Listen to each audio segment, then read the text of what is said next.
Dawn pulls like a pale curtain over the ruins, and the stones breathe a cold, salt-dark breath. A single lamp swings at the lip of the trench, painting fossil dust into thin gold. Silence sits here like a held note, until a trowel scrapes a line in the earth answers. The place looks wrong when you first stand at its edge. Terraces that do not follow the landscape, stairways cut as if someone rehearsed a ritual for the sea, and carved sigils half swallowed by time. Our narrator voice steadies as we lean in, close enough to see the hairline fractures on a bronze disc, close enough to trace a thumb along a pottery rim where paint still clings like a memory. Colors red as ghosts, lapis faded to the bone of the clay, cinnabar that has lost its outrage. What made these objects? Who carried them here, and why was the temple abandoned in a single season? No one knows for certain. The enigma deepens the longer we look. Under the lamp's circle, an object emerges that will become the chapter's heartbeat. A small effigy, no larger than a hand, carved from a green stone that gleams with a wet light even when dry. It is anthropoid but not quite human, elongated neck, eyes like almonds pressed with care, and a crown of tiny, radiating holes, each threaded once with gold wire now snapped. The excavator calls it a Priestess Relic, not because she reads the past as gospel but because the form and placement suggest ritual use. The artifact rests on its side as if laid down and left. Beneath it, a scattering of charred seeds and a thin line of what might be resins. A lab test will later whisper stories of incense burned at a heat that suggests fast, repeated offerings, residue analysis pending. You can feel the city's architecture in your bones, walls that held light like fabric, corridors that channeled sound, courtyards designed to frame the sky. The terraces are built with a precision that confounds the lay eye, each stone cut to a tolerance that speaks to practiced hands, each stair calibrated to an exact rise that implies a ritual pace. Nearby, a collapsed gateway shows traces of bronze pins and mortise joints, evidence of complex joinery. How did they move monumental weights across this jagged coastline? Freight channels? Sledges greased with animal fat? Or a community willing to dedicate its labor as a single continuous prayer? The question rings like a bell. If they could do such engineering centuries ago, what knowledge did they possess that we have lost? When the first team returned in the 1930s, recorded 1930s survey, their notes speak in different tones, wonder mixed with dismissive colonial certainty. A curious mixture of primitive form and advanced metallurgy. The field notebook says, and then forgets to ask what the people called themselves. Later, in the 1970s, a salvage dig disturbed layers with heavy machinery and scattered pottery into new weather, an act regretted by subsequent conservators. Archival reports, 1970s. The site's modern history is itself a palimpsest of intent and neglect.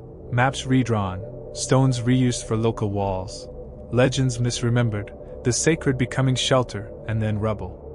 Still, where the lamp cuts the dark, the relics hold. What do these objects want us to see? The effigy's crown of small holes is a detail that resists simple explanation. Why perforate a ritual crown? One practical guess is adornment. Perhaps pins once held textile tassels or filaments that caught sunlight. Another thought, speculative, but persistent, imagines the holes as acoustic modifiers, small chambers designed to change the soundscape during a rite.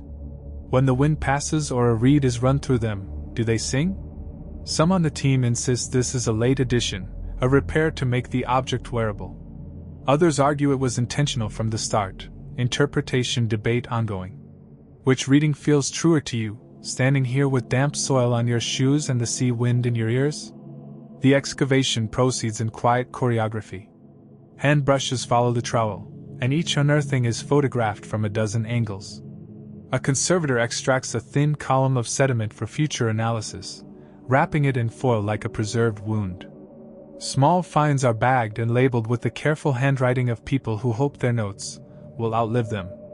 In one sealed pocket of earth, the team finds a sequence of tiny glass beads, few millimeters each, their colors arranged in a deliberate sequence, dark blue, pale amber, then a shard of iridescent green. This ordering suggests intentionality. Perhaps a necklace, perhaps an offering, perhaps an encoded message whose cipher has been lost. The beads will later show traces of copper alloy in their matrix, elemental spectroscopy planned, hinting at exchange networks and metallurgical recipes that travel farther than our map lines allow. There is an ache in the site that has nothing to do with ruins and everything to do with absence. Where text might have been, lists of rites, names of donors, calendar notations, there is only stone and salt. Oral memory among nearby villagers offers threads of story, a midnight procession that once wove between steps, a protective vow made to a woman who kept the rain at bay, local term. Ma'arue, keeper of thresholds, pronunciation Ma'aroa. But folklore shifts like light, and what seems like continuity can be a new garment sewn from old cloth. Still, these tales are valuable, not as proof but as perspective, as the living echo of practices that shape daily lives. We step back to consider materials because archaeology speaks in matter. The effigy's green stone is not native to the visible bedrock here. It likely came from across a headland or from a riverbed miles inland. Transport of such material implies trade, pilgrimage, or a deliberate acquisition of rare commodities for religious investment. Around the site, residual slag and small crucibles suggest localized metalworking. Microstructure studies recommended. Pottery sherds show a range from coarse utilitarian wares to fine burnished ceramics with a thin slip, implying social stratification in consumption. If the Priestess Relics were central to ritual, they were also central to a social economy that assigned value and labor to sacred objects. We must be careful not to romanticize scarcity as holiness, but neither can we ignore how scarcity speaks to human intention. Some theories about the site lean into the functional: a coastal shrine controlling trade winds, a lighthouse temple where priests read sea breaths as omens for merchant fleets. Others tilt toward the symbolic: a landscape altar designed to align with solstices, stones placed to capture the path of stars and fold calendar into ceremony. There are also fringe readings, unscientific, speculative, that suggest the effigies are relics of a vanished high ritual elite whose knowledge included acoustic engineering, astronomical programming, and coded textiles. These fringe ideas are not stated as fact here, only as the sorts of stories that gather around objects when absence is loud.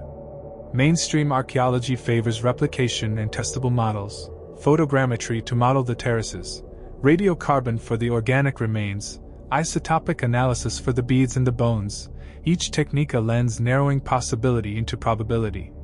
Consider the charred seeds found beneath the effigy. On the surface they are tiny clues: bread or grain, a votive deposit or a food offering to sustain a spirit. Flotation analysis in a laboratory will reveal species and, perhaps, seasonality. If they are grains harvested at a particular time of year, the offering might tie to harvest rites. If they are imported pulses, the ritual may have been aimed at traders or foreign patrons.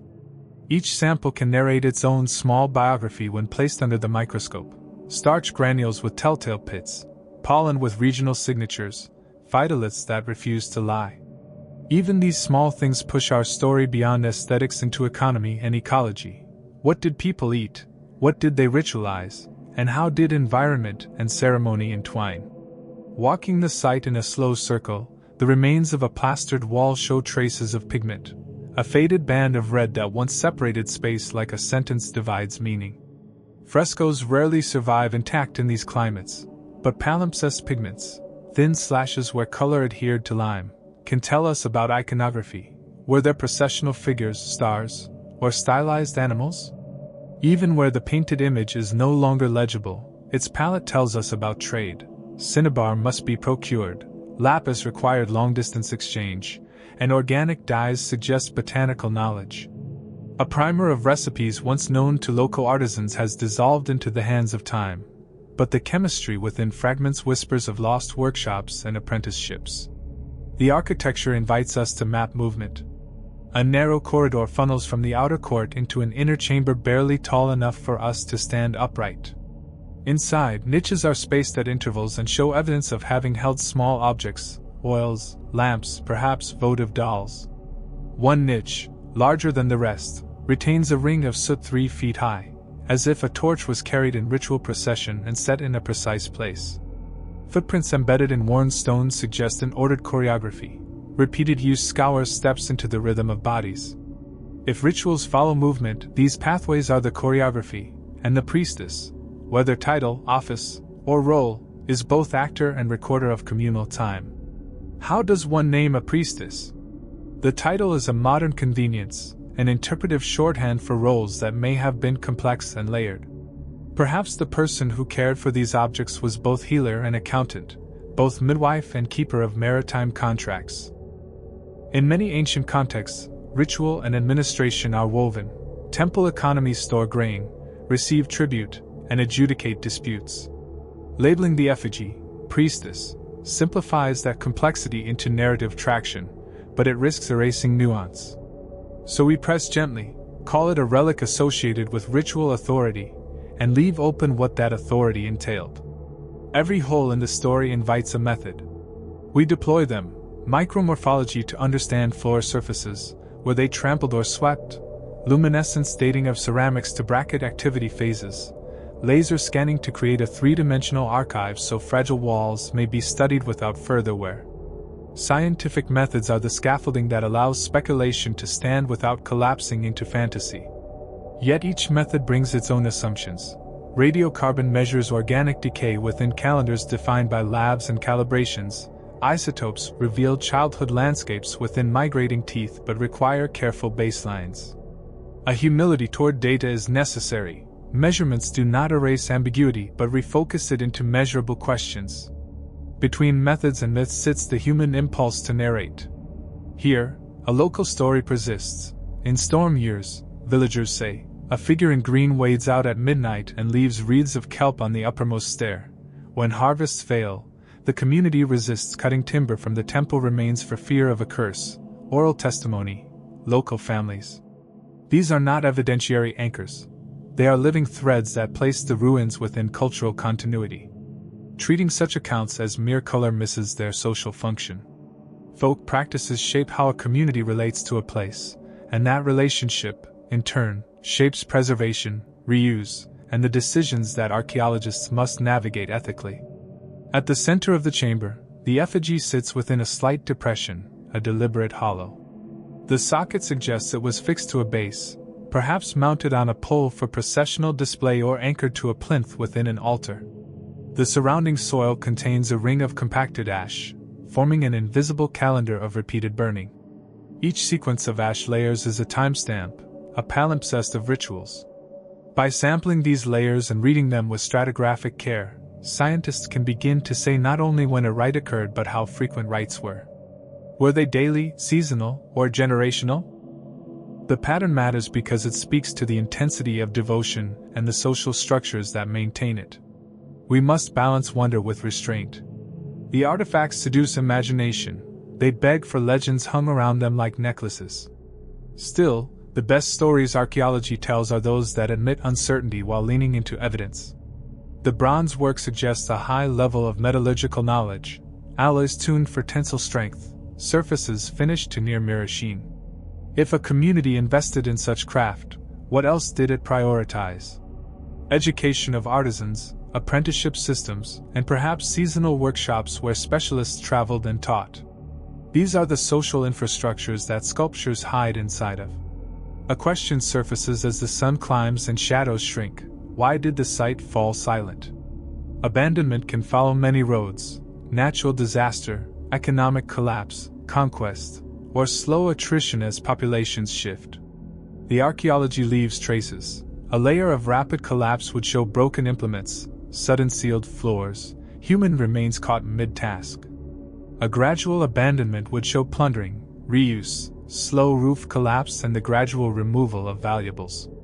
Here, the evidence hints at a combination: some hurried deposits, a cache of beads hurriedly buried, and some patient dismantling where valuable metals were looted in later centuries, indications of later disturbance, stratigraphic mixing. A conclusive cause may be impossible to pin to a single event. History, like soil, is often a composite. Imagine standing here now, palms on a cool stone, asking, if you could speak to the hands that placed the effigy here, what would you ask? Would you inquire about their understanding of the sea, or would you seek the ledger of temple debts? The distance between us and them is both measurement and metaphor. Archaeology narrows that distance by patient listening to matter, the way a bead rings under a probe, the way a pigment responds to light. Still, to close that gap entirely would be a miracle, and perhaps the insistence on complete knowing is its own kind of violence. As the day wanes and the lamp is stowed, we carry back the small finds to the temporary conservation tent. The green effigy wrapped gently in acid-free tissue, the beads sorted into graded trays, the seeds labeled in vials. We are careful because the future we want for these objects is one of study, not spectacle. The stories we craft now, scholarly reports, lyrical narrations such as this one, and the local tales that breathe life into the stone, will live together, sometimes in harmony and sometimes in tension. Perhaps that is the truest inheritance of archaeology. Not to decide which story is final but to keep the conversation open. Tonight, the sea breathes on the ruins and the effigy sleeps beneath a lamp's last glow. The questions multiply like stars. Who carved the crown? What did those holes once hold? Was the person who wore that crown a ruler, a ritual specialist, a symbol of a community's vitality? Each answer will require patient methods, interdisciplinary care, and a willingness to sit with uncertainty. If you stood here among the mist and stone, what would you believe? Comment below. Which theory about the crown's perforations fits best? Ornamentation, acoustic design, or repair? A gull cries, sharp and indifferent, as morning fog peels back from a line of terraces. The sight wakes slowly, as if remembering how to be itself. A surveyor's tape lies coiled like a sleeping snake, patient, ready. We begin with measurement because ordering the unknown into numbers is the archaeologist's first kindness. The terrace levels stare away from the sea in a broad fan, each level a different horizon for the community that once moved across them. Laser scans taken this season, laser scan survey, recent, render the terraces in a grid of light, each point a tiny fingerprint of where stone met sky. When viewed from above, the layout reads less like accident and more like language, repeating motifs, mirrored courts, aligned doorways.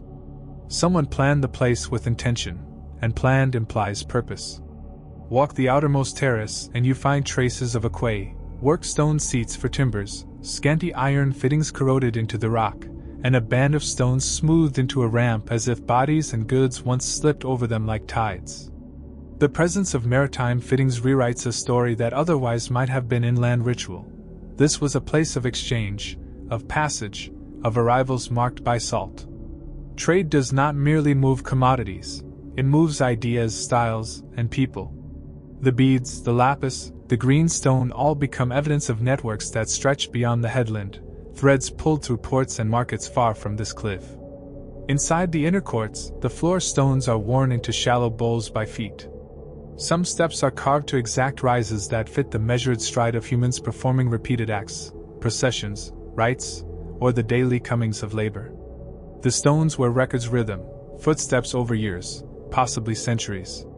If ritual is choreography, then choreography is a fossil here. Which gestures were repeated until the rock surrendered its edges? Which movements framed a community's sense of time? These may be poetic questions, but they are also testable ones, where rates can be compared across comparable sites, and ethnographic analogies offer plausible reconstructions. Within the core of the complex we find an inner room partitioned into 3 niches, each niche bearing a different residue signature. The left niche carries traces of marine lipids and fish scales, suggesting offerings drawn from the sea.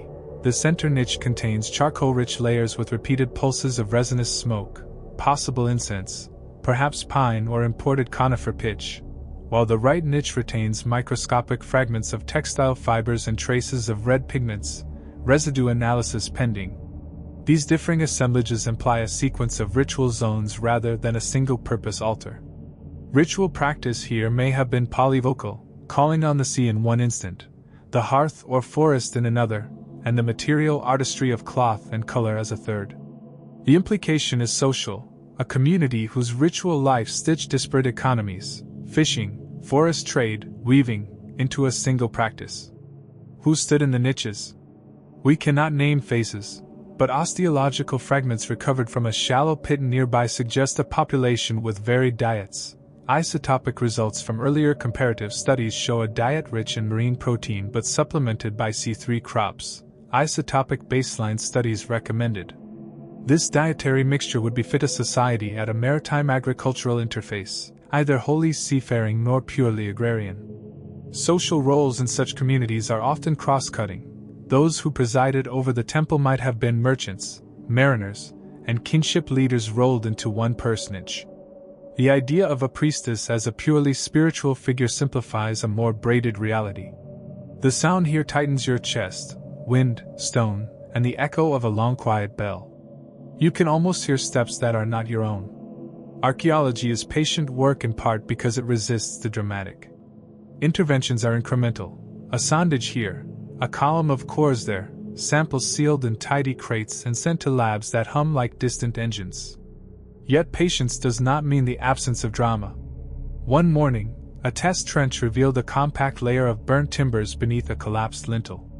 The beam's char exhibited vitrification in places, intense heat that suggests a fire hotter than a domestic hearth. Sudden conflagration implies crisis, raid, accidental blaze, or ritual burnout. Each outcome aligns differently with the community's narrative.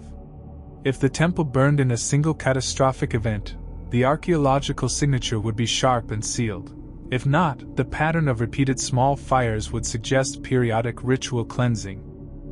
The evidence here leans toward a spike, scorched beams, rapidly infilled floors, and artifacts snapped as if in a hurried motion, stratigraphic observations, field notes.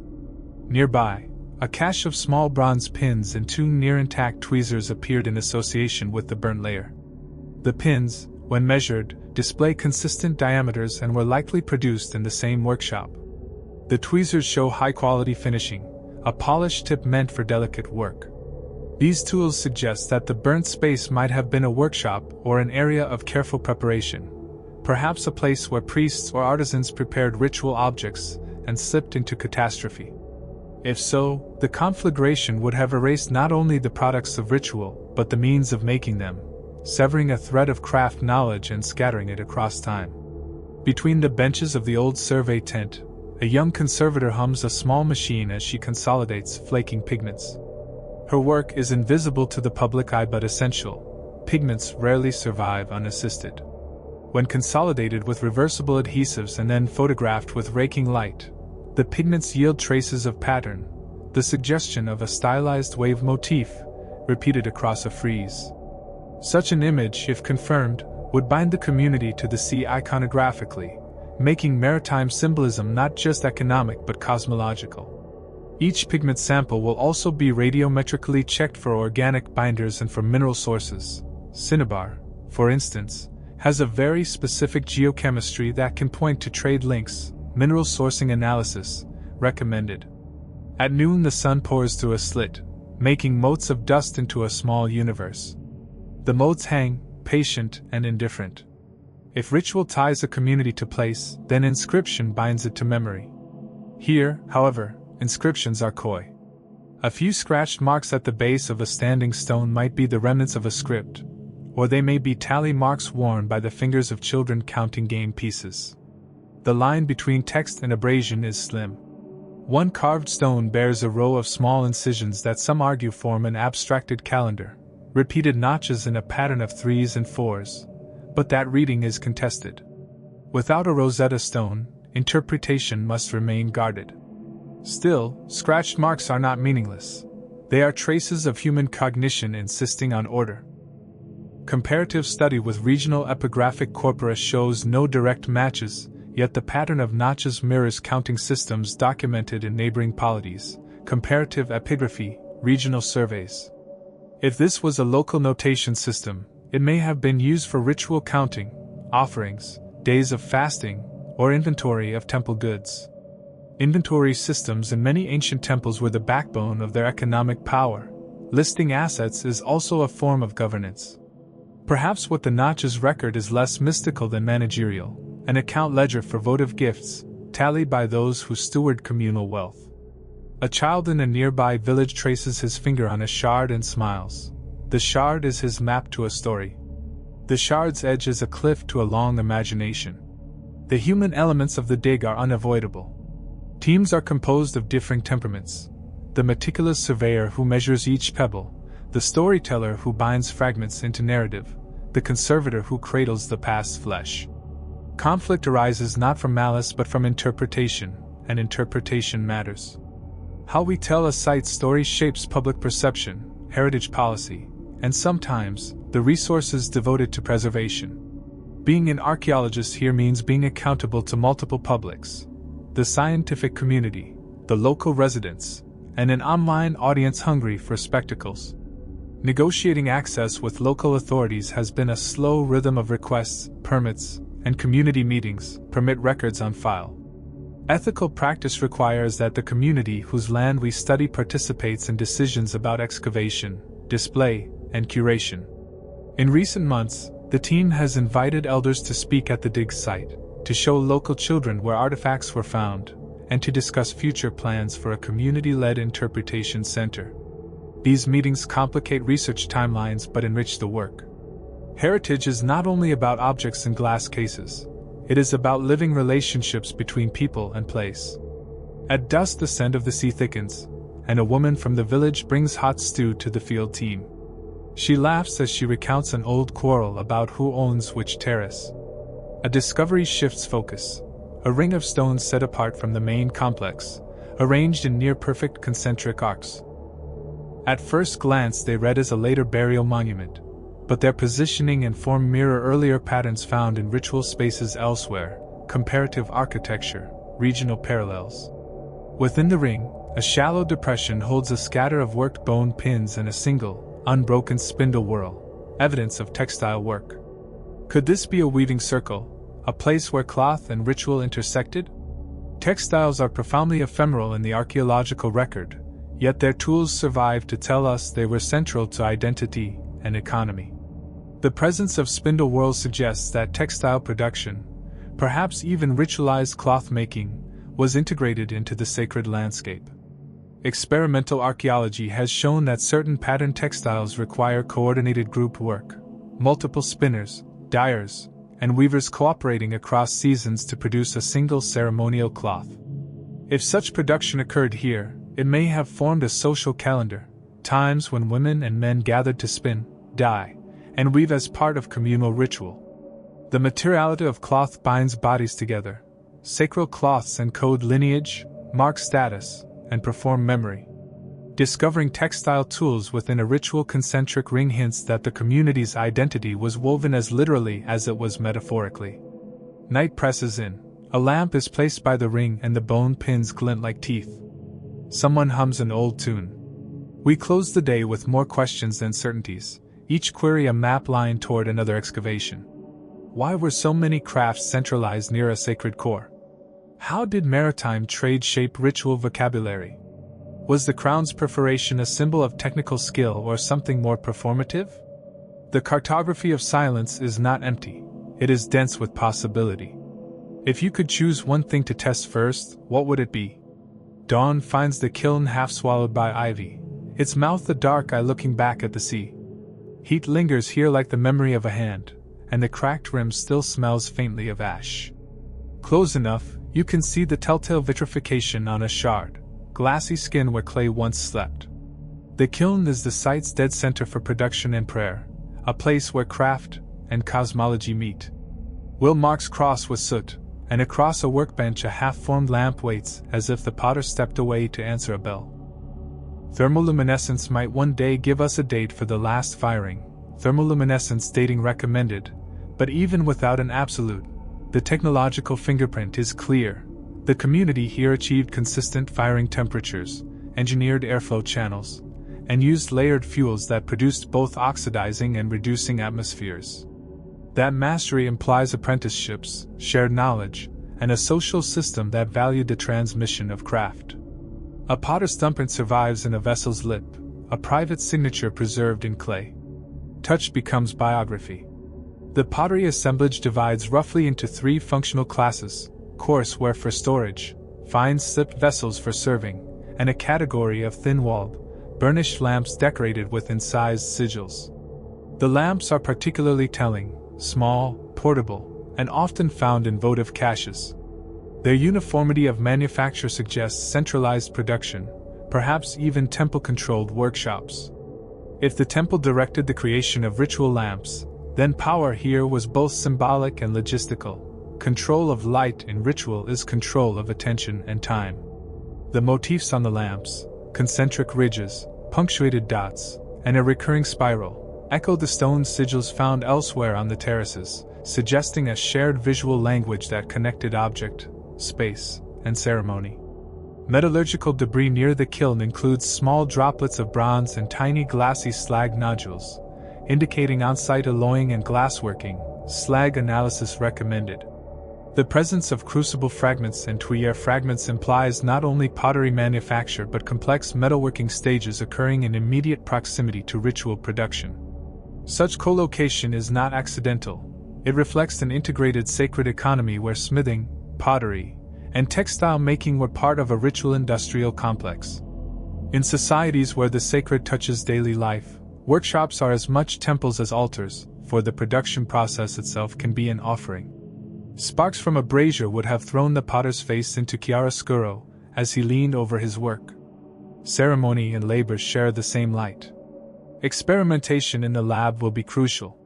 Recreating the firing sequences with reconstructed kilns can illuminate choices ancient artisans made, why a certain glaze was favored, how a pigment fixed at a particular temperature, why some ceramics fired to impossible thinness without shattering. Experimental archaeology has the power to move speculation toward plausibility. Test firings tell us which fuels and kiln geometries yield the artifacts we uncover. If a replicated kiln reproduces the lamp sheen and pigment stability, we begin to understand not just the what, but the how and the who of production. Organic residues trapped in lamp spouts will be sampled for lipid analysis to determine fuel sources. Residue analysis pending. Identifying a marine oil versus a vegetal oil in lamp residues would change readings of ritual practice significantly. Marine oil might index seafaring rites and votive signals to passing ships, while vegetal oil could tie rituals to agricultural cycles and domestic spheres. Similarly, trace elements in pigments can map trade routes. Cinnabar's mercury signature, for instance, is distinct enough to indicate long-distance exchange when matched to known deposits. Mineral sourcing recommended. Each chemical fingerprint is a line connecting this headland to other places, and those lines redraw the map of influence. A child hands a small shard to a field technician and asks, "Did they paint the sky?" The shard is a sky fragment for a young imagination. There is a human dimension to craft that measurements alone cannot capture. Workshops are social spaces where jokes are told, debts are recorded, and apprentices learn more than technique. They learn identity. A spindle whorl found near the kiln suggests circulation of tools and perhaps a mingling of guilds, potters and weavers operating in the same precinct. That mingling could produce hybrid artifacts, vessels with textile impressions, dyed threads embedded in clay, pigment stains from dyes that bled into slips.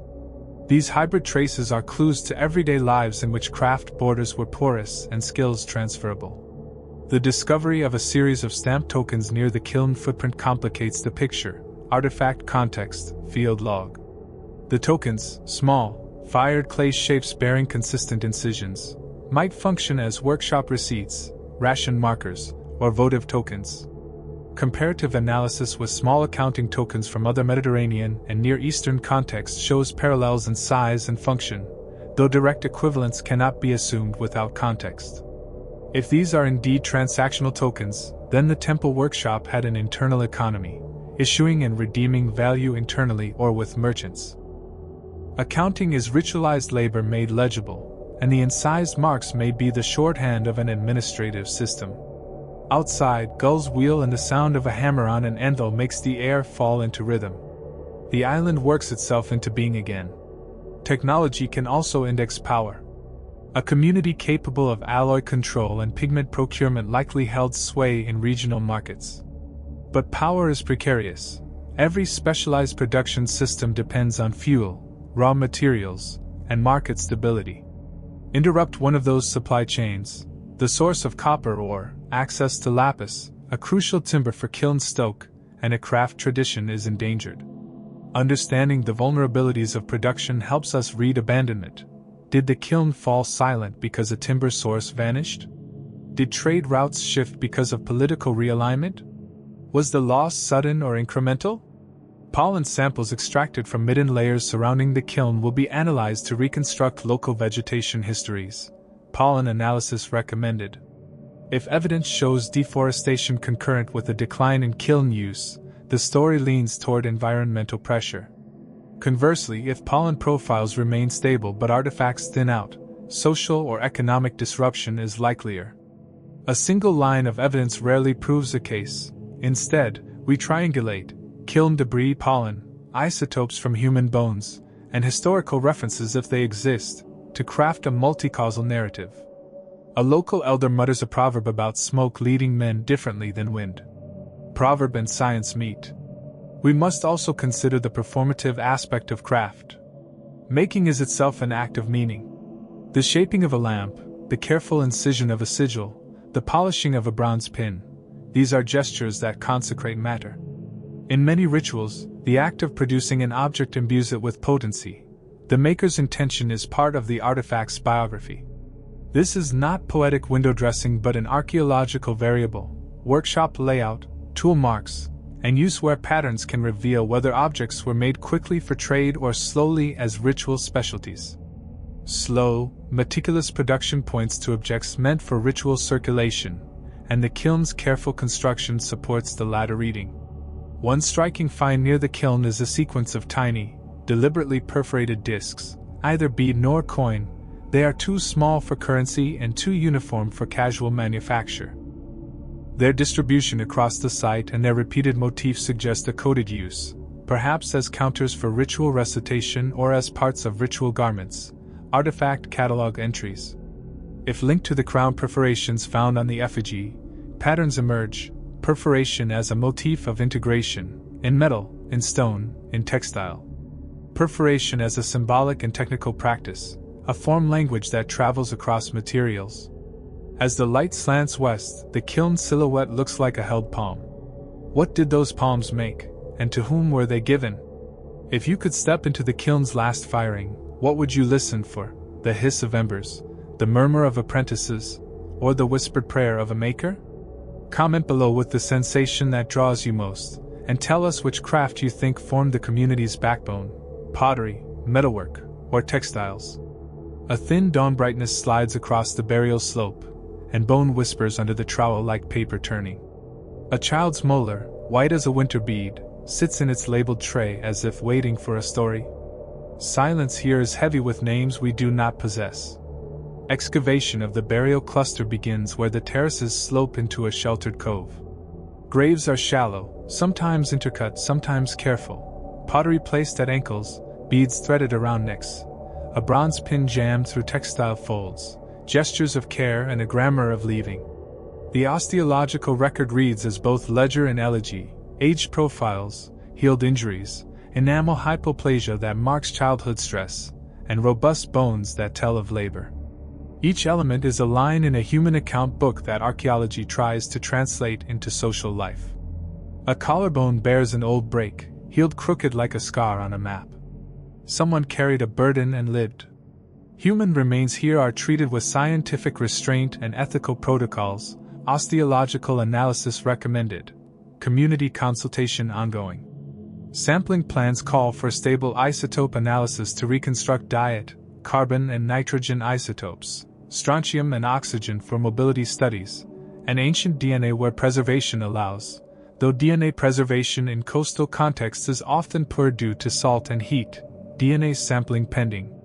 Preliminary isotopic baselines must be established using faunal remains and local geology before mobility claims are made. Baseline studies recommended.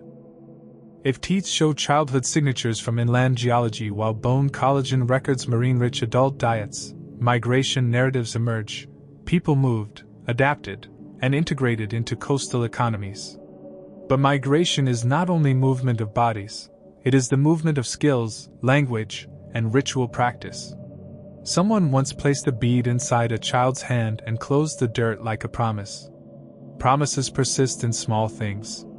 Burial typology across the cemetery varies: extended supine burials on one terrace, flexed burials in a concentric ring, and a rare crouched burial beneath a slab that bears incised marks similar to the site's sigils, field log, context notes.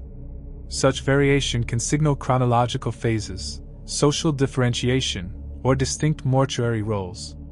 For instance, the richly furnished burials, more beads, rare pigments, small metal objects, may indicate high-status individuals, ritual specialists, or merchant families who invested in mortuary display.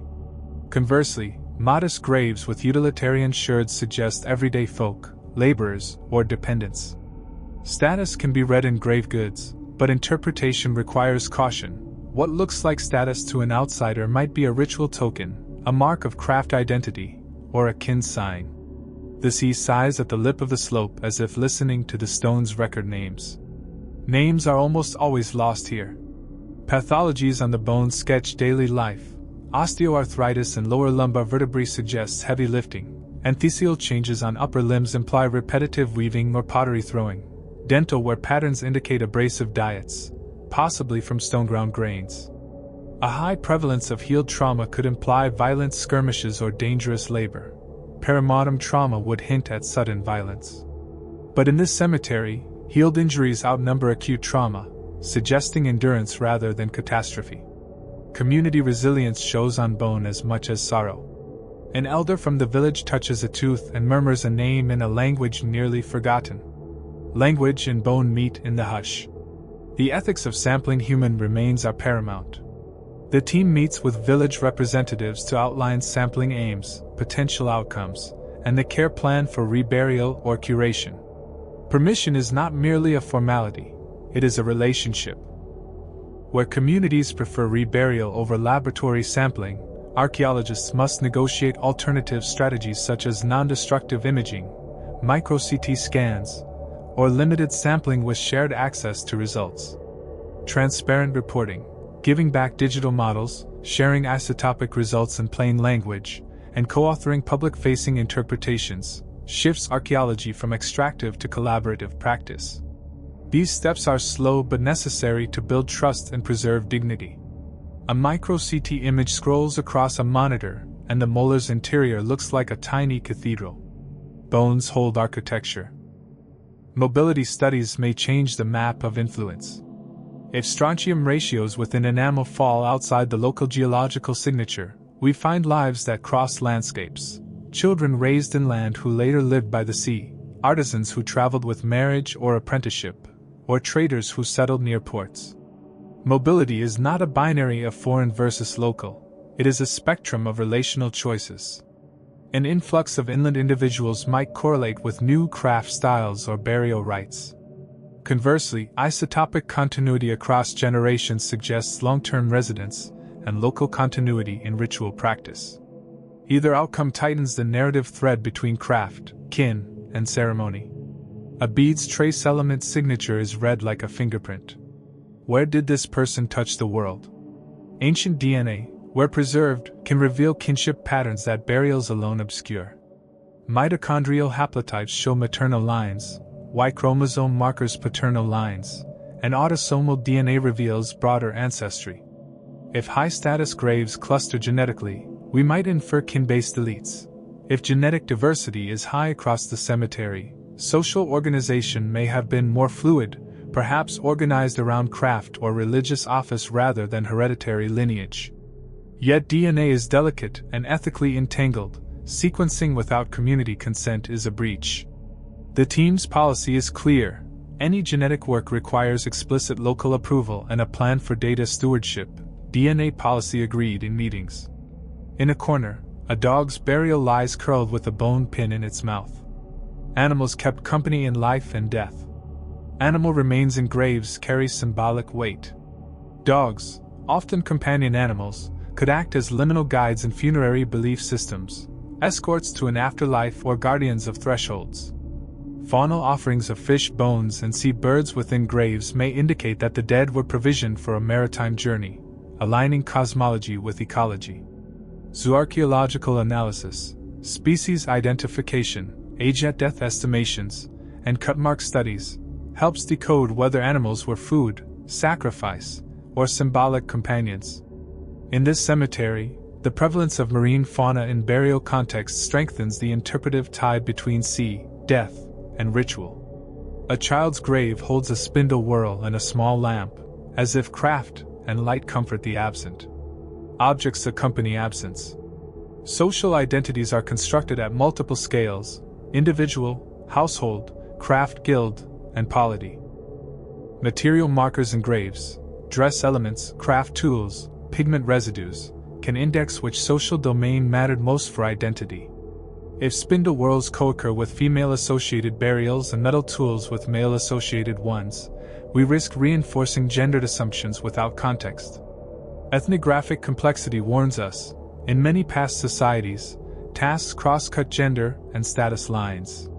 Thus, patterning in grave goods must be read with nuance, integrating osteology, use-wear analysis, and local oral histories to avoid simplistic reconstructions. The wind writes in the dust and leaves a temporary signature. Dust and bone argue for different kinds of memory. Missing data always shape interpretation. Preservation biases favor dense materials: bone, metal, stone. Organic perishable items, textiles, wooden objects, plant offerings, often vanish unless preserved in exceptional contexts. Yet traces persist in soils as stains, microfossils, and residual molecules. Micromorphology and lipid residue analysis recover whispers: wax from a candle, resin from an offering, a plant oil used to anoint the dead. These microevidences expand the ledger of life into the ephemeral acts that bind community together. A question hangs like a gull on the wind: who decides memory? Communities, and sometimes the archaeologist. As the burial program unfolds, three clear unanswered questions emerge. 1. What was the social mechanism for mortuary differentiation, kinship, craft, or economic status? 2. How mobile were the community members across childhood and adulthood? 3. What rites accompanied burial, and can these be reconstructed without imposing modern assumptions? Each demands interdisciplinary methods: isotopes and DNA for mobility and kinship, use-wear and residue for ritual practice, and engaged oral history for social meaning. We will not conflate correlation with causation. Rather, we will assemble lines of evidence that increase confidence in particular readings. Night falls and the burial slope cools. A candle guttering echoes like a small heart. What would you place in your own ledger? Which question matters most to you: kinship, mobility, or ritual practice?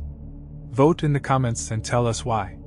A low rumble underfoot feels like the land clearing its throat, as if the earth remembers how to speak. Salt-slick stones glitter under a pale sun, and a thin seam of dark sediment cuts like a wound across a terrace. Listen closely and you can hear the recorded hush of subsidence, the long, slow music of land that has shifted its mind. We follow faults where the builders once chose to place thresholds. Their choices were not blind but clever, aligning steps and sight lines around the ground's subtle grammar. Geophysical surveys here. Geophysical survey, recent, map subsurface anomalies like the ghostways of past habitations, filled channels, compacted floors, and a buried wall that deviates from the visible plan as if an earlier street had been swallowed. When stone slips, societies rewrite themselves. Stones are heavy with memory, but they are also heavy with the economy of risk. Did a quake reframe ritual routes? Or did slow coastal erosion force a ritual center to migrate upward like a congregation following a preacher? In the small cove to the north, a clamp of trees leans away from the sea, their roots exposed like the ribs of a beached creature. Nature keeps its slow accounts. Sediment cores show abrupt changes in particle size and composition at several stratigraphic horizons. A sharp layer of sand and marine shell detritus overlies occupation deposits in places, while in other units, fine-grained mud seals earlier surfaces. Stratigraphic analysis recommended. These patterns indicate episodic inundation consistent with tsunami or severe storm events, each leaving a signature of rapid deposition. Radiocarbon dates from charcoal within the sealed layers will refine the timing. Radiocarbon dating pending, but the preliminary picture suggests that the community negotiated recurring coastal shocks, sometimes resiliently, sometimes by shifting the loci of ceremonial life upslope. At the edge of a terrace, a stair has sheared clean as if a hand pulled the steps away mid-ritual. The cut is a line of suspended time. When an abrupt natural event intersects with ritual life, archaeology captures a complex story, offerings sealed in floors, altars buried beneath rapid deposits, and objects trapped in the act. In one collapsed chamber, a cache of votive lamps lay overturned and blackened, their spouts filled with sand as if the sea had steamed into the room and halted ceremonies mid-gesture, field context notes. Such scenarios raise poignant images. A lit procession interrupted, incense still smoking, a priestess's hand frozen mid-prayer. Yet we must avoid romantic catastrophe. The material record is stubbornly prosaic even when it suggests drama. The data ask careful parsing. Was the burial of objects deliberate, ritual closure, or catastrophic, sudden loss? Waves sometimes write apologies in the beach pebbles, then vanish them when no one looks. Erosion keeps no minutes. Seismic activity also influences craft and trade. Ports shift, sandbars rearrange, and routes that once carried lapis and cinnabar can become shoals. The kiln's abrupt cessation could correlate with a coastal reconfiguration that made certain raw materials unreachable, paleo-environmental modeling recommended. If a harbor silted, merchants would reroute, and localized industries depending on imported pigment or metal might falter.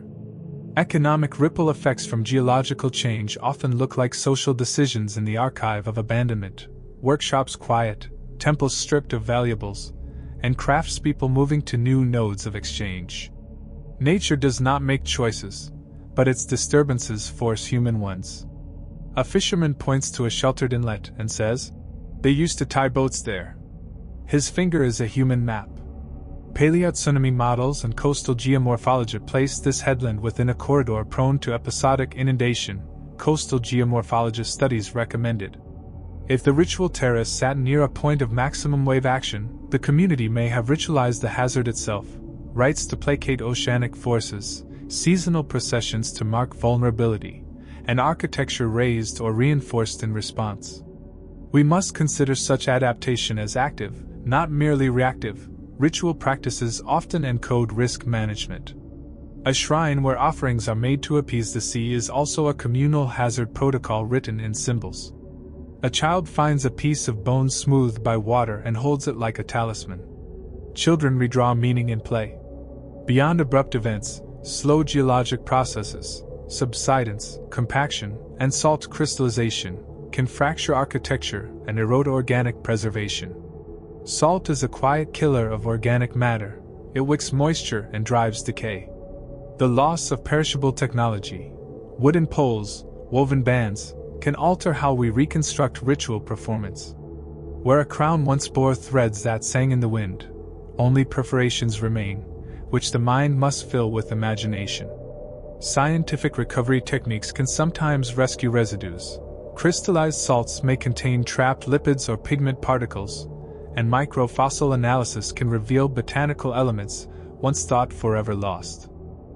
These microarchives are small but crucial. The sound of a seismometer in a tent ticks like a restrained heart. The instrument records what memory cannot. The interplay between geology and human agency complicates linear narratives of collapse. Some communities respond to environmental stress by intensifying ritual. Offerings increase, community feasts expand, and symbolic acts proliferate as social glue. Others migrate or reconfigure governance to manage dwindling resources. The archaeological trace here shows both tendencies: an intensified deposition of votives in certain phases, and later, redistributed craft tools found in secondary contexts, suggesting movement and reinvention. The material record, therefore, preserves strategies as well as vulnerabilities. A woman from the village speaks of a winter when the sea came in like a reed fire. Oral memory sometimes keeps the shape of events. Integrating oral histories with geophysical data is a delicate but fruitful practice. Where elders recount a season of great waves, and sediment cores date a marine incursion to a matching window, the weave of testimony and science tightens into a plausible narrative. Such concordance must be treated cautiously. Human memory restructures events, but when multiple independent accounts align with physical data, confidence grows. This triangulation also honors the living archive. Communities hold knowledge formed by lived experience, and archaeology's humility is shown when it amplifies rather than overwrites that voice. On a damp morning, a thin scatter of fish vertebrae lies atop a sealed floor as if left by hands that fled fast. Food remains in the record like punctuation. The material signs of crisis often sit next to markers of continuity, daily tools, deflated but present, showing that life persisted in new forms. Labor patterns adapt, heavier reliance on certain crafts, diversification of foodways, and shifting marriage networks. Mobility may increase as families seek new livelihoods, evidenced in changing isotope ratios across skeletal cohorts. These changes do not always map neatly onto catastrophe versus continuity. They reveal resilient strategies as much as loss. When you press a fingertip into a wet clay floor, the print remains for a heartbeat. Imprint and memory are intimate. 3 questions incline the team's next steps. 1. Can we tie abrupt stratigraphic layers to dated regional tsunami events or storms? Radiocarbon correlation pending? 2. Did environmental change precipitate social restructuring visible in craft decline and burial practice? 3. What ritual responses did the community enact to manage recurrent coastal hazard? Answering them will require combined stratigraphy, high-resolution dating, isotopic baselines, and respectful engagement with oral history bearers. Science narrows possibility. Community memory supplies context. Together they make a narrative that is both rigorous and humane. The cliff exhales as dusk falls, and the sea flattens to glass. What would you do if the ground beneath you shifted? Hold fast or move? If you imagine living here when the land changed, would your prayers change shape? Share your thought below and tell us whether ritual is a comfort or a strategy in times of environmental stress. A loomed shadow falls across dawn like a promise. Threads hang slack, waiting for hands to give them direction. A single spindle whorl sits in the grass, its groove worn smooth by centuries of fingers. Silence here is threaded as if the wind itself remembers how to spin. Textiles are whispers of the body, fit, color, and pattern telling us who stood where and when. In the ruined precincts we find impressions of cloth pressed into clay, faint dye residues in sheltered niches, and the tools of textile production scattered near ritual rings. Spindle whorls, loom weights, and a small bundle of badly preserved threads suggest that cloth making was both commonplace and ceremonial. The presence of dyed fibers near altars indicates that textiles were not merely utilitarian but part of the sacred vocabulary. Veils, banners, and ritual garments that transformed bodies into icons. A fragment of red dye clings to a shard like a trapped sunset. Color survives where stories almost do not. Residue analysis will be prioritized to identify dye compounds, residue analysis pending. Preliminary microscopy reveals plant-based fibers, likely flax or a local bast fiber, with traces of mordant minerals consistent with alum-type fixatives. Chemical sourcing recommended.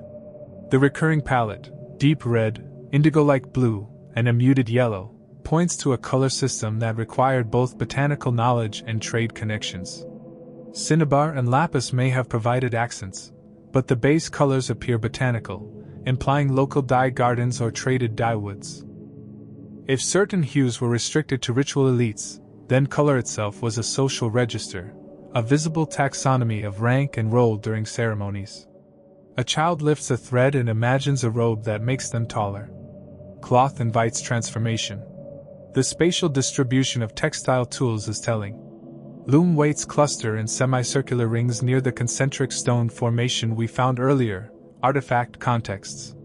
Their spacing and where patterns suggest vertical warp weaving rather than the horizontal ground looms common in some neighboring regions.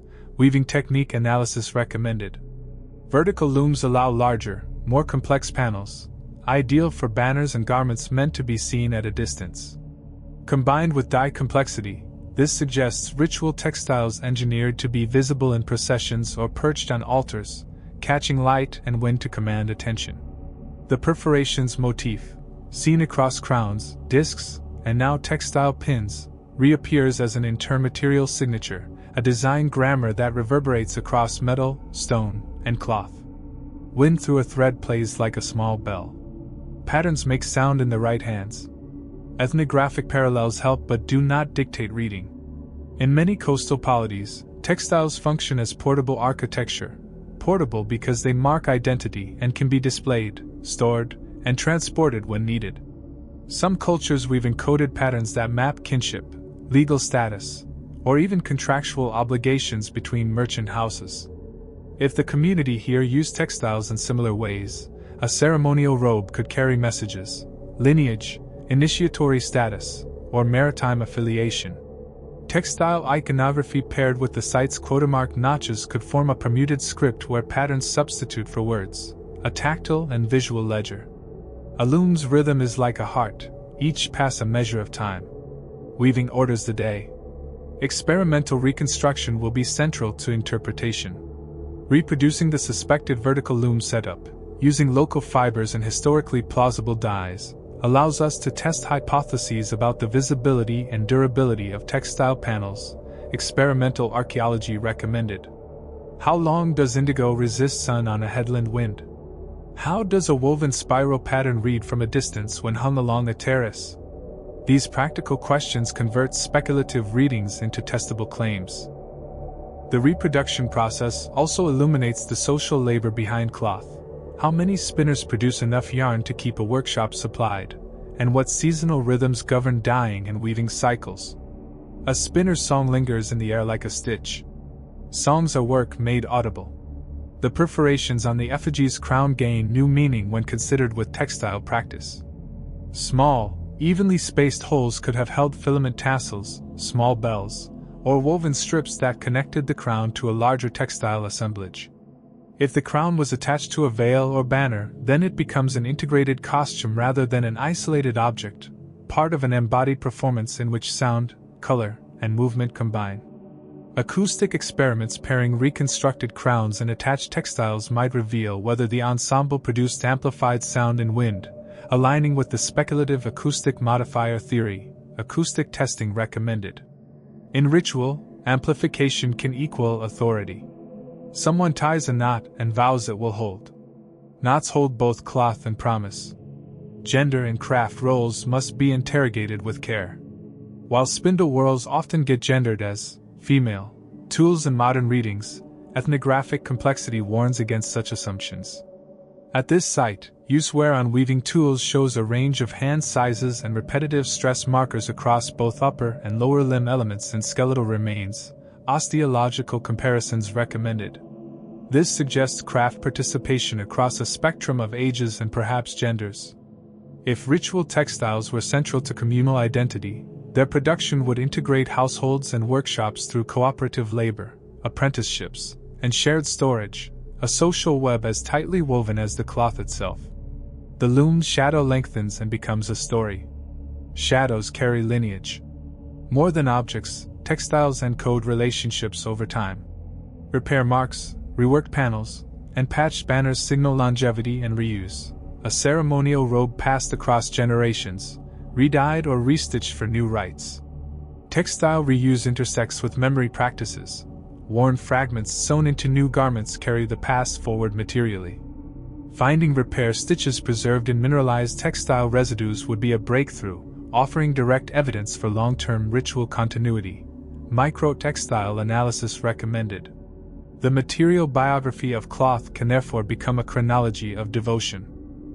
You could stand at the terrace and watch a banner catch light and think you are seeing the city breathe. Banners animate stone.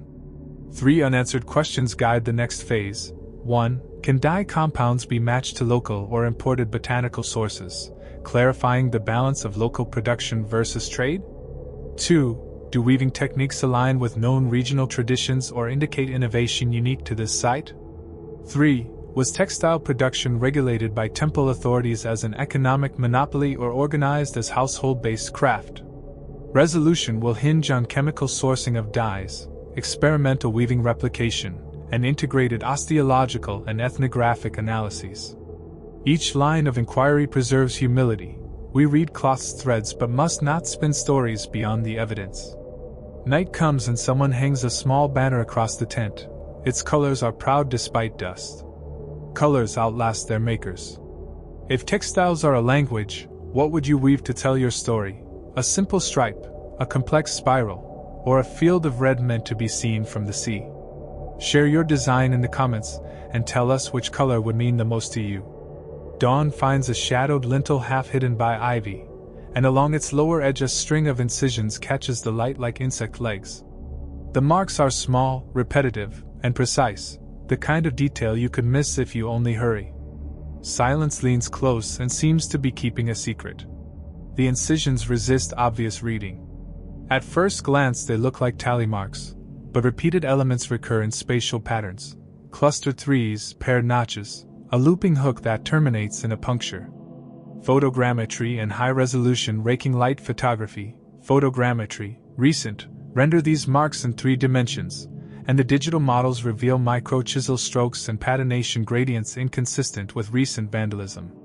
If script is an intentional record, it is a local system, not a direct match with neighboring epigraphic corpora, and that fact alone reshapes how we think about literacy and bureaucracy here. Were these marks ledger shorthand?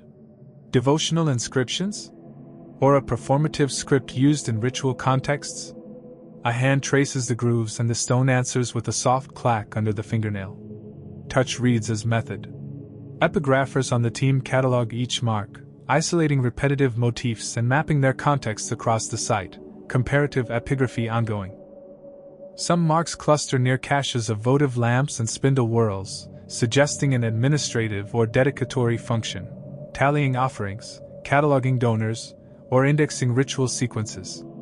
Others appear near thresholds and doorframes where they might function as apotropaic symbols, wards against misfortune. The work here is meticulous. 3D models allow pattern recognition algorithms to test for recurrence beyond human bias, while microscopic edge analysis distinguishes original tool actions from later abrasion. Microscopic edge analysis recommended. Each technique narrows possibilities without erasing ambiguity. A child counts the notches aloud and giggles, turning numeracy into play.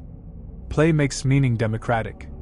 The possibility of a counting system is strong. The repeated 3s and 4s mirror counting systems documented in several neighboring traditions, comparative notational systems, regional surveys. But the marks also exhibit positional variability, similar signs grouped in particular sequences. That hints at syntax, not merely arithmetic. If syntax exists, then a deeper semiotic system may be present, icons that index ritual stations, or mnemonic sequences to guide recitation. To test such hypotheses, the team pairs epigraphic patterning with residue analysis of adjacent contexts to seek co-occurrence patterns. Does a particular sign repeat near resin traces or cinnabar? Correlated associations could demonstrate sign-meaning relationships without requiring full decipherment. Wind moves dust into the grooves and the letters whisper slower. Dust is a fragile archivist. Attempts at decipherment require caution. We avoid the temptation to impose an external script or to posit sensational claims. Instead, the team constructs a rigorous workflow, cataloging, clustering by context, frequency analysis, and cross-referencing with artifact assemblages. Statistical epigraphic analysis recommended. If certain signs co-occur with beads or crowns, we might call them honorific markers. If with fish bones, perhaps invocation of marine offerings. Machine learning tools aid pattern detection, but humanistic judgment remains central. Numbers can suggest structure, but anthropological plausibility must verify it. No single line of evidence trumps the whole. The lintel's marks are like a half-remembered song. Memory wants completion. Ethnographic analogies can be illuminating but insufficient. Some societies employ non-phonetic sign systems, mnemonic devices for ritual sequences, or proprietary marks used by craft workshops to indicate ownership or production batches. The tokens and stamp clay found near the kiln, Chapter 3, now gain potential new function if paired with nearby marks. A token might be redeemable only when matched to a specific notched sign. If so, we glimpse an internal economy that translated material indices into social value, a bridge between the symbolic and the administrative. To pursue this, comparative analyses with workshop accounting systems across the wider region are underway. Comparative workshop accounting, recommended. A conservator traces a faint glyph with a microbrush and smiles. A curve resolves into a face. Pareidolia is a human companion in ruins. Patina and micro-weathering tell a chronological tale. Deeper-seated marks with heavier mineral accretion predate those with sharper edges. Some notches overlay others, creating stratified sequences of inscription, microstratigraphic observation. These palimpsest layers hint at long-term use, markings added, recut, or repurposed over generations. If the site's script evolved, then tracking morphological change can provide relative dating even before absolute methods come in. Laser scanning and cross-site morphological comparisons can map sign trajectories across time, giving a diachronic story of symbol evolution. Laser scan survey recommended. At midday, a gull drops a small fish, and the site goes silent again. Nature interjects. The ethical dimensions of epigraphic work must not be ignored. Inscriptions are often claims of ownership, devotion, or dominance, and revealing their meanings can have contemporary cultural implications. The team is constructing interpretive materials in consultation with local communities before publication, recognizing that local narratives and claims of heritage intersect with academic inquiry. When a sign is proposed to mean priestess or market, those interpretations enter community memory and may affect land claims or identity. Co-produced interpretations respect the living context of the stones and mitigate the risk of extractive scholarship. A villager points to a cluster of marks and recites an old phrase that might relate to them. Words and marks converse. Technological approaches also broaden possibilities. Multispectral imaging can reveal pigment traces within incisions, suggesting colored signs that time has faded. Multispectral imaging recommended. If pigment remnants correspond with certain signs, color could be integral to meaning, a painted mark signaling ritual season or guild affiliation. Likewise, residues sampling adjacent to inscriptions might show whether rituals accompanied the carving. Traces of resin, burned offerings, or textile fibers could link signs to practice. The interplay of material and symbol is the archive's levers. A small fragment bears a mark similar to one on the lintel, and entropy smiles. Repetition builds plausibility. 3 unanswered research threads emerge. 1. Can a robust sign inventory be established that correlates signs with context-specific artifact assemblages? 2. Do morphological changes in signs across stratified layers allow for relative dating and hence a local epigraphic chronology? 3. Are there parallels in regional notation systems that can anchor tentative readings? Addressing these will require extended cataloging, multispectral imaging, and careful community engagement. Decipherment is not a race, it is a slow, collaborative conversation with the stone. Evening brings a fan of stars and the lintel's marks look like constellations. Constellations are maps we make to find each other. If you could name one sign from this script, what would you call it? Giving threshold C? Or another word? Vote below and help us imagine the first phoneme of a lost language. Dawn brings noise, voices threaded with barter, a cup clinks, and a gull flaps the air like an impatient hand. The excavation tent becomes a market of ideas, hypotheses traded and weighed in the open. Each artifact moves through argument the way a coin moves through fingers. If the terraces were a stage for ritual, the lower quarters hummed with commerce. Small caches of cut shell and sliced bone near the quay suggest stalls where trinkets were exchanged, not just offerings dropped in silence. The distribution of fine wares closer to the shore and coarse storage vessels uphill implies spatial zoning. Trade concentrated where ships could offload, staples stored where grain kept cool, spatial analysis recommended. Merchants crossing the world brought pigments and beads. In return, they took crafted lamps and textile panels embroidered with local sigils. Trade stitched this place into a larger tapestry. A merchant's ledger would have been a cord of knots, a city's credit held in strings. Economy is ritual too. Tokens found near the kiln, see Chapter 3, and the notched stones, see Chapter 7, suggest an internal accounting system, clay counters redeemed for goods or services. Comparative parallels from small accounting systems in other regions indicate that such tokens can function as credit, rations, or votive pledges. Comparative accounting frameworks recommended. If temple workshops issue tokens, This implies institutional control over production and redistribution. The temple, then, is not separate from commerce. It is a central node that engraved social obligation into objects. How deep did that control run? Did a priestly elite manage distribution, or did cooperative guilds negotiate shares? Coins are loud in the hand. Tokens are stories held tight. Value is a story we repeat. The market's presence complicates ritual readings. Offerings may double as trade goods. Ritual garments might become exports. Votive lamps could be both devotional and saleable. Ethnographers note that in many societies, ritual economies and market economies co-produce authority. Control ritual means control legitimacy. Control exchange means control sustenance. To test the degree of institutionalization here, we analyze distribution patterns statistically and compare them with settlement size, kiln output, and burial wealth, statistical distribution analysis pending. The result will tell us whether the temple's reach was bureaucratic dominance or communal cooperation. A child barters a bead for a story and the trade winds shift. Even barter carries history. Storm clouds gather like a curtain, and the sky tightens into a drunkard's fist. Thunder is not just sound here, it is punctuation for choices made long ago. We imagine a night when the community lit lamps and debated the future until dawn split the sea. There are moments in the stratigraphic record that feel like cliff edges. A sealed layer of ash, an overturned table of votive lamps, a hurried cache of personal items. These suggest a departure pressed by fear or calculation. Oral memories from the village talk of a winter when families hauled boats inland and left tokens on the altar, as if promising to return. Oral testimony, community archive.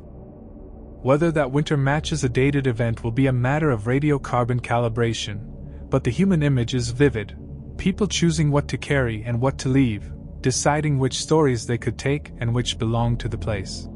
Departure tastes of smoke and salt, and the freight of leaving presses the chest. What we take becomes a new map. Migration strategies recorded in bone chemistry, isotopes, and ceramic distribution patterns suggest phased movement rather than wholesale flight. Some families seem to have relocated seasonally, others permanently. The archaeological record preserves both continuity and rupture. In many contexts, ritual paraphernalia, plastically significant items like the effigy crown, were intentionally buried to protect them or to mark closure. The presence of sealed votive deposits suggests ritual closure practices. The community may have ritually ended certain spaces before relocating, an act of respectful severing. These practices complicate the narrative of catastrophe by adding intentionality. A people choosing to leave, carrying a litany of obligations in their hands. A lamp left burning in a niche is a promise to return. Light is a contract. Years pass like sediment. People scatter and some return. Memory is elastic, it stretches and sometimes snaps, but threads remain. When descendants or later occupants revisit a place, they bring new eyes and new myths. Later pottery styles overlie older floors. A reused altar becomes a hearth. Old sigils are recut and repainted.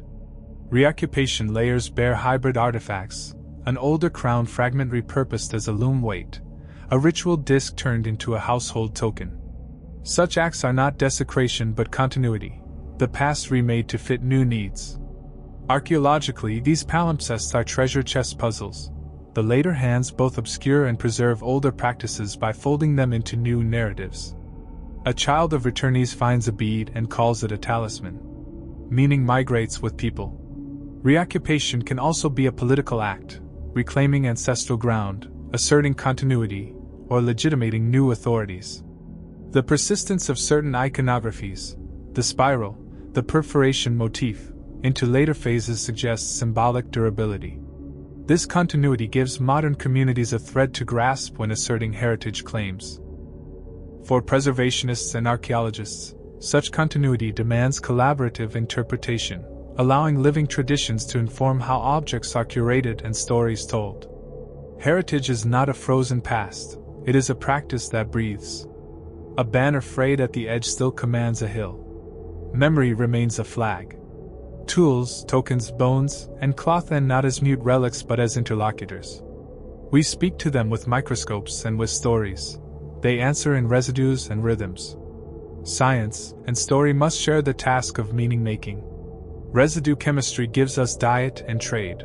Laser scans give us sight lines and choreography. Oral histories give us names that fossils refuse. Together these voices form a chorus whose harmony is not perfect but honest.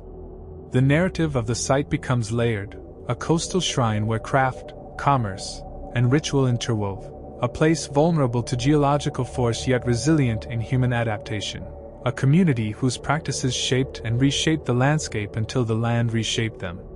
Your hand on a shard is a dialogue. People answer in the press of touch. Before the final act, 3 unresolved questions anchor the field's future work. 1. The precise chronology of abandonment and reoccupation. Can high-resolution dating untangle episodic change? Radiocarbon and luminescence sequencing recommended. 2. The scope of the temple's economic reach. Did it control regional trade networks or function locally? Network analysis and isotopic sourcing recommended. 3. The fuller meaning of the silent script. Can interdisciplinary cataloging yield a working glossary? Multispectral imaging and comparative semiotic analysis recommended. These questions are not obstacles, they are invitations. Night falls like a curtain and the site keeps breathing under the stars. Breath measures persistence. Night is a thing with its own rituals, lamps lowered, songs hushed, and the sea confessed to in whispers. We close the dig as if we close a long book and leave an object on the page, a marker that says we were here and we loved what we found. The philosophical knot of archaeology is the tension between knowing and preserving mystery. Each method we employ narrows uncertainty but also changes the context. Sampling takes a molecule, analysis consumes a speck, publication alters perception. Ethical archaeology navigates that tension by making science accountable and communities partners. When we speak of the effigy's crown, the perforated discs, the textile panels and the tokens, we do so in voices that admit possibility and privilege evidence. Perhaps the greatest lesson this headland gives is humility, human ingenuity, and environmental caprice both write history, and neither yields to romantic triumphalism. The effigy sleeps wrapped in tissue, the lamp's wick is stilled for now. Sleep is a postponement, not an end. In the end, the site resists single-story explanations. It is a composite, ritual and craft interlaced, market and shrine braided, catastrophe and choice entangled. The crown's holes may have held tassels, filaments, or bells. They may once have modified sound, borne textile strips, or been repaired across generations, residue and acoustic tests pending. The silent script might be administrative shorthand or ritual mnemonic. Tokens might be accounting or votive items. Each plausible answer lives alongside alternatives, and that plurality is the site's truest testimony. If you stand here at dusk and watch the terraces drink light, you feel history as weight and grace. Weight and grace are human measurements. Stones remember, even when names slip away. Threads carry more than color, they carry voice. We leave the crown where we found it, not to end the story, but to keep the question alive. If this story moved you, subscribe and vote in the poll. Which thread should researchers follow next? Chronology, economy, or script? Tell us in the comments, and help choose the next excavation focus.